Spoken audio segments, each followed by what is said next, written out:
అరే నేను నిద్ర లేదు, నా ముఖం చూస్తే మీకు అర్థమైపోద్ది. ఆన్లైన్ ప్రార్థనలో నిద్ర లేకుండా 2.5 గంటల సేపు ఆన్లైన్ జరిపించాం. ఈరోజు ఓపిక లేదు. ఈరోజు నేను తీసుకున్న ఫుడ్ ఏంటో తెలుసా? ఒక యాపిల్కాయ మొక్క, ఓ డ్రాగన్ మొక్క. అసలు లేదు ఓపిక. కానీ ఎందుకు చెప్తున్నాను తెలుసా? మీకోసం. కొట్టండి ఇప్పుడన్నా. స్తోత్రం, స్తోత్రం, స్తోత్రం. మీరంటే నాకు ప్రేమ, మీరంటే నాకు ఇష్టం. మీరు దేవుని వాక్యాన్ని విని మారితే ఈ దేవుడు మిమ్మల్ని దీవించాలని అభిలాష. 3 పాయింట్లు చెప్పండి. 1 పాయింట్తో ముగించేస్తాను ఈ రోజున. అమ్మాయి అనిపిస్తుంది కదా?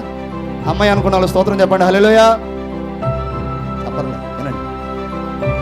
ఈ హన్నా యాజకుడు వేసుకున్న వస్త్రం చూసిన వెంటనే నా కుమారుడు కూడా యాజకుడు అవ్వాలి. చూడండి, నా కుమారుడు యాజకుడు అవ్వాలని, ప్రత్యేకంగా ఉండాలని ఆమె ప్రతిరోజు మిషన్ దగ్గరికి వెళ్ళి నారతో నేయబడిన యెఫోదు వస్త్రాన్ని కుడుతుంది.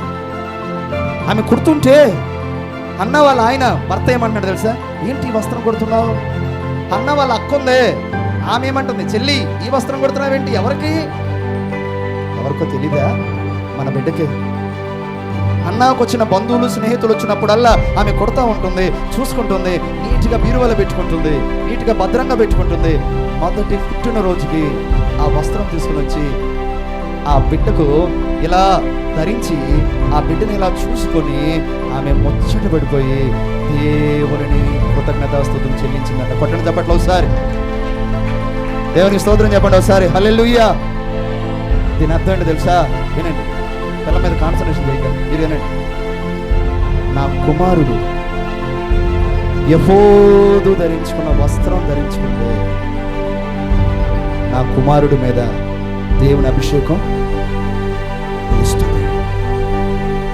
మీరు బాగా గమనించండి. యెఫోదు వస్త్రము తెలుపు, యెఫోదు వస్త్రము పరిశుద్ధత గుర్తు, యెఫోదు వస్త్రము ప్రత్యేకత గుర్తు. యెఫోదు వస్త్రము దేవుని అభిషేకము పడటానికి అది ఒక సాధనంగా మారింది. ఆమె గమనించి నా బిడ్డ మీదకు దేవుని అభిషేకం దిగిరావాలని కోరుకున్న తల్లి, నా బిడ్డ మీదకు దేవుని ప్రభావం దిగిరావాలని కోరుకున్న తల్లి. ఈ కోరిక అసలు మొట్టమొదటిగా ఎవరిలో కలిగింది చెప్పండి?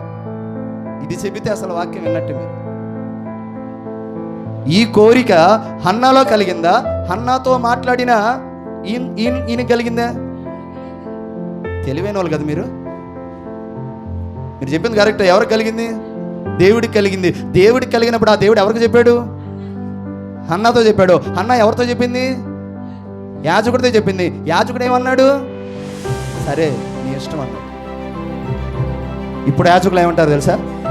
ఇప్పుడు మాకు ఈ మాట వినండి. ఏంటి? నీకు ఆ దేవుడు చెప్పాడా? నువ్వు వచ్చి నాకు చెప్తావా? నీ బిడ్డకు యాజకుడు బట్టలు కొనియమంటావా? వేయించమంటావా?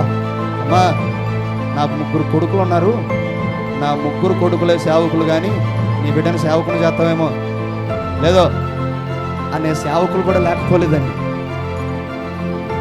నా ప్రియ దేవుని బిడ్డలారా, ఏలి అలా అనలేదు. వస్త్రాన్ని తీశాడు, వస్త్రాన్ని ధరించాడు. 2వ సంవత్సరం వస్త్రం కాస్త సైజు మారింది. 3వ సంవత్సరం వస్త్రం సైజు మారింది. 4వ సంవత్సరం వస్త్రం సైజు మారింది. ఎందుకు మారింది అంటున్నా? బిడ్డ ఏమవుతున్నాడు? సంవత్సరం ఎదుగుతున్నాడు. 5 ఏళ్ళు వచ్చాయి, 6 ఏళ్ళు వచ్చాయి, 7 ఏళ్ళు వచ్చాయి, 8 ఏళ్ళు వచ్చాయి, 10 సంవత్సరాలు వచ్చింది. ప్రతి పుట్టినరోజుకి సమూయేలుకి తన తల్లి ఇచ్చిన గిఫ్ట్ ఏంటి చెప్పాలి? ప్రతి సంవత్సరం తల్లులరా మీ బిడ్డలకు మీరు ఇచ్చే గిఫ్ట్లు ఏమి వాళ్ళు తెలుసా? నోట్ చేసుకోండి. 15 కేజీల కేక్.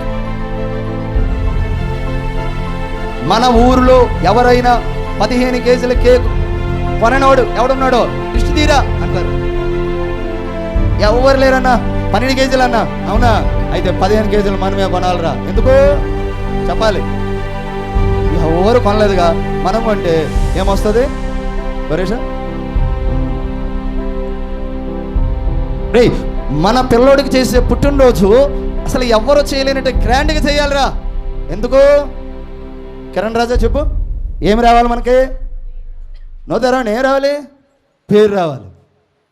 ఏనండి, అన్న పేరు రావాలనుకోలేదండి, ప్రత్యేకత రావాలి అని భావించిన. ముగిస్తున్నానులే.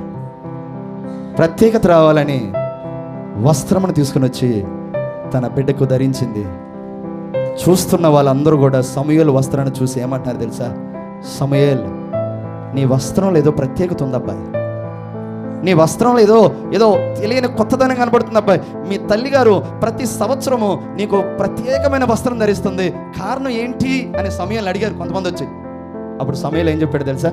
చిన్నప్పుడు సమూయేలుతో వాళ్ళ అమ్మ ఏం చెప్పింది? ఎవరైనా నీ దగ్గరకు వచ్చి ఈ వస్త్రం నీకు ఎందుకు మీ అమ్మ ధరిస్తుంది, అసలు కారకులు ఎవరైనా అంటే సమూయేలుకి వాళ్ళ అమ్మ ఏం చెప్పింది? మొదట నా గురించి చెప్పండి, అంటే తల్లి గురించి చెప్పండి. ఆ తల్లికి ఎందుకు ఈ ఆలోచన వచ్చిందంటే నెక్స్ట్ ఎవరి గురించి చెప్పండి? దేవుడి గురించి చెప్పండి. ఇప్పుడు సమూయేలుని అడిగారు, ఈ వస్త్రాలకున్న ప్రత్యేకత ఏంటంటే, ఇది నాకు తెలీదు, మా అమ్మ తీసుకొచ్చేది అని చెప్పాడు. మీ అమ్మ ఎందుకు తీసుకొస్తున్నాను, మీ అమ్మని ఎప్పుడన్నా అడిగావా అంటే సమూయేలు అడుగుండడా? చెప్పండి, అమ్మా నాకెందుకు పాస్టర్ గారు ధరించిన వస్త్రం ఇస్తున్నావు, పాస్టర్ గారి వస్త్రం నాకెందుకు నువ్వు ఇలా కుట్టిస్తున్నావు అని అంటే సమూయేలుతో చెప్పుంటుందన్న, నాయన సమాజం చెడిపోయిందిరా, నువ్వు పుట్టే టైంలో సంఘం చెడిపోయిందిరా, నువ్వు పుట్టే టైంలో నువ్వు పుట్టక మునుపు యాజకులు చెడిపోయారురా, నువ్వు పుట్టావు, చెడిపోయిన సమాజం, చెడిపోయిన సంఘం, చెడిపోయిన యాజకత్వం, పాపముతో నిండిన ఈ ప్రజలందరూ కూడా నీవు ధరించుకున్న వస్త్రమును చూసి, నీ మీదకు దిగి వచ్చిన అభిషేకాన్ని చూసి సంఘములో మార్పు రావాలి, సమాజంలో మార్పు రావాలి, యాజకత్వంలో మార్పు రావాలి. నువ్వే అనేకులకు మార్పును తీసుకొచ్చే కుమారుడు అవును గాక అనేది స్తోత్రం చెప్పండి. హల్లెలూయా, హల్లెలూయా, హల్లెలూయా. చూసారా ఆ తల్లి కళ? ముగిస్తున్నా. సమూయేలు పెద్దోడయ్యాడు. ఏమయ్యాడు? ఏలి సేవకుడు. తర్వాత ఎవరయ్యారు సేవకుడు? ఏలి కుమారులు అయ్యారా? సమూయేలు అయ్యాడా? సమూయేలు సేవ ప్రారంభించాడు. చూడండి, సంఘంలో మార్పు వచ్చింది, సమాజంలో మార్పు వచ్చింది.